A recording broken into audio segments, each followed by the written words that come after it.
శ్రీ గురుభ్యో నమః. శ్రీ మహాగణాధిపతియే నమః. శ్రీ లలితా మహా త్రిపుర సుందరియై నమః. ఈరోజు మనం శ్రీ శంకరాచార్యులు రచించిన నవరత్నమాలికా స్తోత్రములోని 9వ శ్లోకం అర్థసహితంగా నేర్చుకుందాం.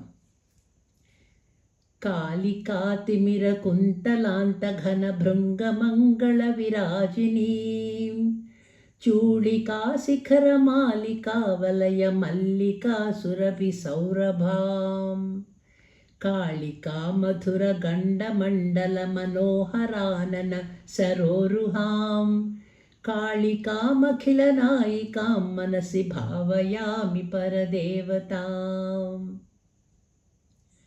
కారు మేఘాల్లాగా నల్లని తుమ్మెదల వలె నిగనిగలాడు కేశపాశముతో ఒప్పారు తల్లి.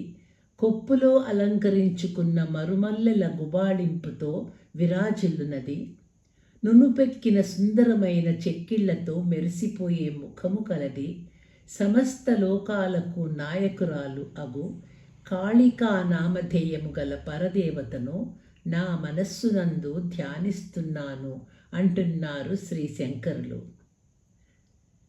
నిత్యమేవ నియమేన జల్పతాం భుక్తి ముక్తి ఫలదాయభీష్టదాం శంకరేణ రచితాం సదా జపేత్ నామరత్న నవరత్న మాలికాం.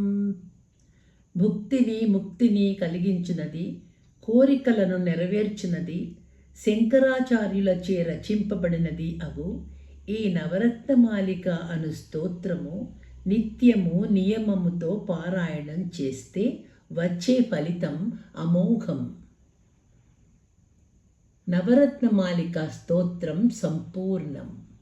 శ్రీమాత్రే నమః.